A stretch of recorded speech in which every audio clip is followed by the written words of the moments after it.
स्वागत है दोस्तों आपके अपने एग्जाम में।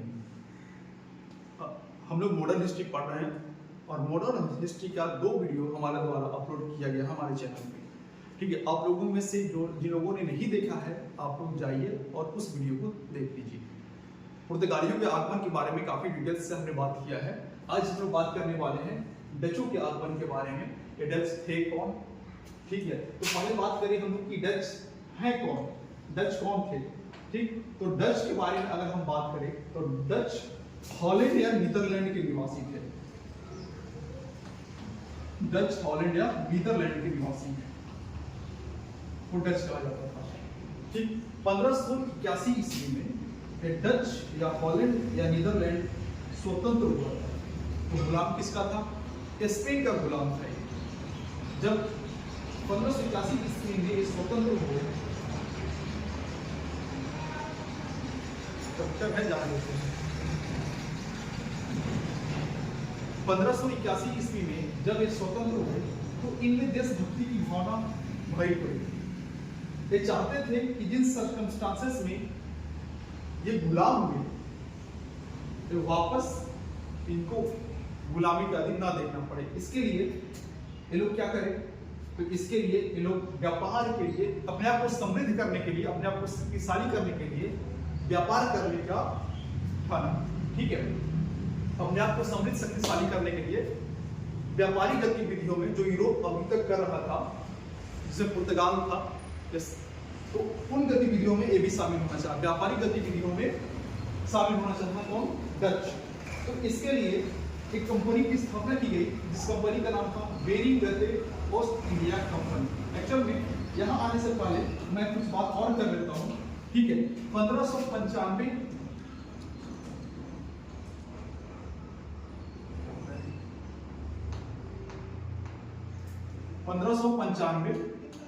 96 की बात है। कार्नेलियस हॉफमैन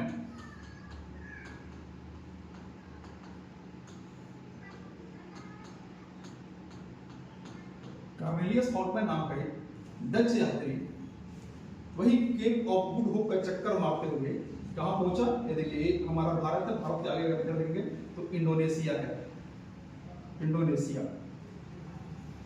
ठीक है, तो 1595-96 की बात है। कार्नेलियस हॉफमैन ने केप ऑफ गुड होप का चक्कर मारते हुए कहां पहुंचा?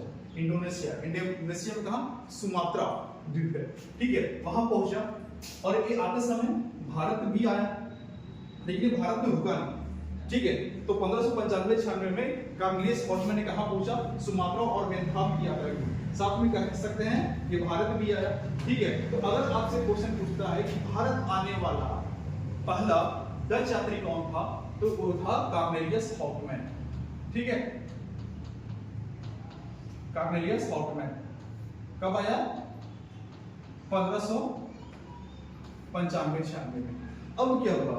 अब अगर हम आगे बात करें कि अब क्या हो रहा है डच में, और ये वापस चला गया, तो 1602 में एक कंपनी बनाया गया डचों के द्वारा। ठीक है, एक कंपनी कैसी थी? सरकारी कंपनी थी, गवर्नमेंट की कंपनी थी वहां की, और इस कंपनी का नाम दिया गया डच ईस्ट इंडिया कंपनी। और इसी कंपनी को कहा गया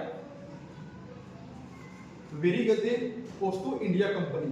वेरी गद्दे कह सकते हैं आप, याद रखना। हालांकि क्वेश्चन कभी पूछता नहीं है, पर फिर भी एक बार ध्यान रखना चाहिए। वेरी गद्दे पोस्टो इंडिया कंपनी की स्थापना हुई कब? 1602 में। ठीक है, डच ईस्ट इंडिया कंपनी की स्थापना कब हुई? 1602 में। और इसको अधिकार दिया गया। क्या अधिकार दिया गया? कि जाइए 21 वर्षों तक आपको ये अधिकार मिलता है, कंपनी के द्वारा दिया गया, माफ कीजिएगा, सरकार के द्वारा दिया गया कि आप पूरब के देशों में जाइए, 21 वर्षों तक व्यापार कीजिए। अगर व्यापार के लिए जो भी चीजें जरूरत होगी, जैसे संधि, किसी के साथ युद्ध, इन सब के लिए आपको क्या दिया जाता है? छूट दिया जाता है सरकार की ओर से। ठीक है, हम लोग जब बात करते हैं पुर्तगालियों के आगमन के बारे में, तो हमने एक बात कही थी कि पुर्तगाली इतने मजबूत हो गए थे कि हिंद महासागर को क्या बन बैठे थे? स्वामी बन बैठे थे। पुर्तगाली क्या बन गए थे? हिंद महासागर के स्वामी। जब कॉर्नेलियस हॉफमैन के नेतृत्व में पहला बेड़ा जाता है डचों का 1595 में, तो क्या करता है? वो हिंद महासागर में जो पुर्तगालियों का एकाधिकार था वो तोड़ता है। तो हमने पिछले वीडियो में बात भी किया था कि जब से पुर्तगाली आए और 1595 तक इनका हिंद महासागर में एकाधिकार था, व्यापारिक एकाधिकार था, उसको वापस डचों ने तोड़ा। ठीक है, उस व्यापारिक एकाधिकार को किसने तोड़ा? डचों ने तोड़ा। ठीक है, आगे अगर हम बात करते हैं, हमने बात की कि 1602 में कंपनी बनी। ठीक है, 1602 में कंपनी बनी और 1605 का समय है। एक डच नौसेना नायक था जिसका नाम था वादेर हे। वादेर हे डच नौसेना नायक नाम है वादेर हे। वादेर हे के अभियान दल कहाँ आया? भारत आया। देखिए 1605 में वादेर हे के नेतृत्व में डचों का पहला अभियान दल कहाँ आया? भारत आया। और भारत में कहाँ आया? भारत में जगह है मसूलीपट्टनम, आंध्र प्रदेश की जगह है मसूलीपट्टनम, और यहीं पे इन्होंने अपनी पहली फैक्ट्री स्थापित की। तो याद रखिएगा 1605 में डचों ने अपनी पहली फैक्ट्री स्थापित की। कहाँ? मसूलीपट्टनम में। डचों की पहली फैक्ट्री कहाँ है? मसूलीपट्टनम। ठीक है, इसके अलावा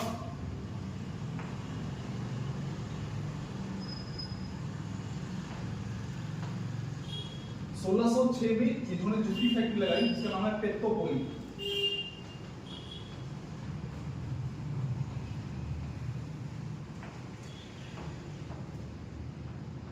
फिर देखिए अगर हम बात करें तो 1610 में इनकी अगली फैक्ट्री लगी, जगह है पुलिकट। ये सब आंध्र प्रदेश में ही है। पुलिकट, ये तीनों ही जगह जो है वो आंध्र प्रदेश में। ये पेट्रोपोली हो गया, मसूलीपट्टनम हो गया और पुलिकट हो गया, जगह है पुलिकट। ठीक है, पुलिकट 1610 में पुलिकट में इन्होंने अपनी एक फैक्ट्री लगाई और यहाँ पे क्या किया? डचों ने अपना मुख्यालय भी पुलिकट को ही बनाया। डचों ने मुख्यालय बनाया किसको? पुलिकट को। और यहीं पे ये क्या ढालते थे? स्वर्ण पैगोड़ा, यानी कि सोने के सिक्के बनाते थे। स्वर्ण पैगोड़ा, स्वर्ण पैगोड़ा कहाँ डालते थे? यहीं पे पुलिकट में। कब? 1610 में डचों ने अपनी एक फैक्ट्री लगाई पुलिकट। पुलिकट काफी इंपॉर्टेंट है, ध्यान रखिएगा। 1610 में डचों ने अपनी एक फैक्ट्री लगाई कहाँ पे? पुलिकट में। और यहाँ पे क्या बनाया इन्होंने? डचों ने अपना मुख्यालय बनाया किसको? पुलिकट को। और यहीं पे क्या डालते थे? स्वर्ण पैगोड़ा, यानी कि सोने के सिक्के। पर क्या होता है 1690 में इन्होंने अपना मुख्यालय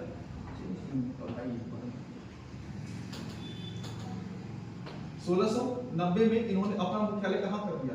पुलिकट से ट्रांसफर करके नेकपट्टनम। ठीक, नेकपट्टनम या पट्टनम बात बराबर है। ठीक है, तो 1605 में मसूलीपट्टनम, 1606 में पुलिकट, 1610 में बात कीजिएगा 1605 में मसूलीपट्टनम, 1606 में पेट्रोपोली और 1610 में पुलिकट। इसके बाद आगे चले तो आगे और भी कंपनियों का है डचों का, लेकिन इंपॉर्टेंट हमारा है 1616 में सूरत, 1627 में पिपली, वेस्ट बंगाल में ये जगह, और 1653 में चिनसुरा, बंगाल। चिनसुरा, पिपली भी वेस्ट बंगाल में कर लीजिए, ये भी चिनसुरा भी कहाँ? वेस्ट बंगाल में। और 1663 में कोचीन। एक्चुअल में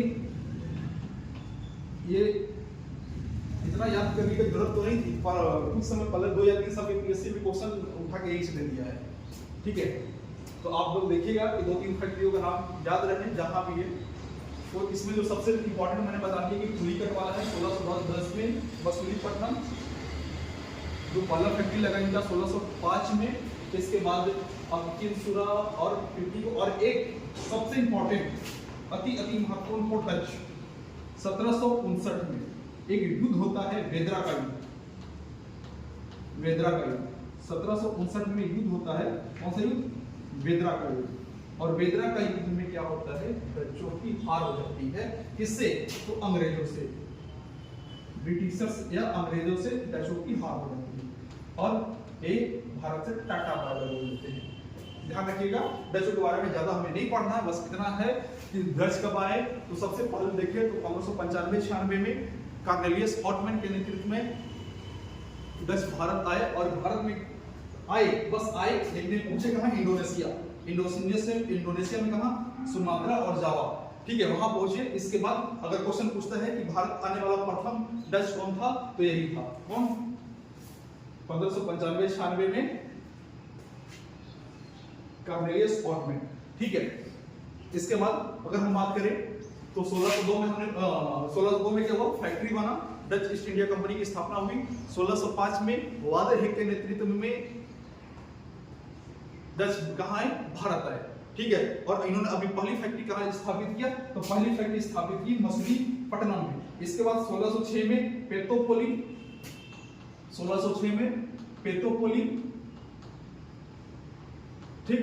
1610 में पुलिकट, और हमने क्या कहा 1610 में पुलिकट की डचों को ने यहाँ क्या बनाया, अपना हेडक्वार्टर यहाँ मुख्यालय बनाया, और यहीं पे क्या क्या करते थे, स्वर्ण पैगोडा ढालते थे, सोने का सिक्के बनाते थे।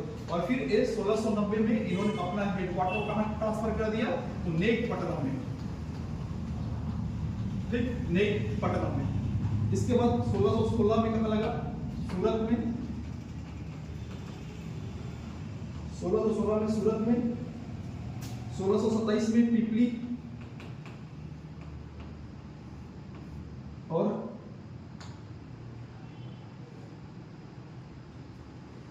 1653 में चिनसुरा, और फाइनली डचों ने और अंग्रेजों के बीच एक युद्ध होता है, और ये युद्ध है 1759 का, कहाँ, बेदरा का युद्ध। और बेदरा कहाँ है, कर्नाटक में है। बेदरा का युद्ध में अंग्रेज क्या होते हैं, जीत जाते हैं, और डच क्या होते हैं, हार जाते हैं, और डचों का यहाँ से भारत से पैक हो जाता है। एक चीज और ध्यान रखिएगा कि जब डच भारत आते हैं तो इनका जो मुख्य था वो सूती कपड़े, रेशम ये सब का व्यापार करने के लिए आए थे, ठीक है। सूती कपड़ा, रेशम का व्यापार करने, मसालों का इनका व्यापार कुछ कम था बाकियों की अपेक्षा, ठीक है। ये सूती कपड़ा और मसालों, जो कपड़ों का व्यापार है उसको हम पढ़ेंगे, अंग्रेज और बढ़ाएंगे, ठीक है। तो ये हमारा डचों का आर्ट है। Thank you.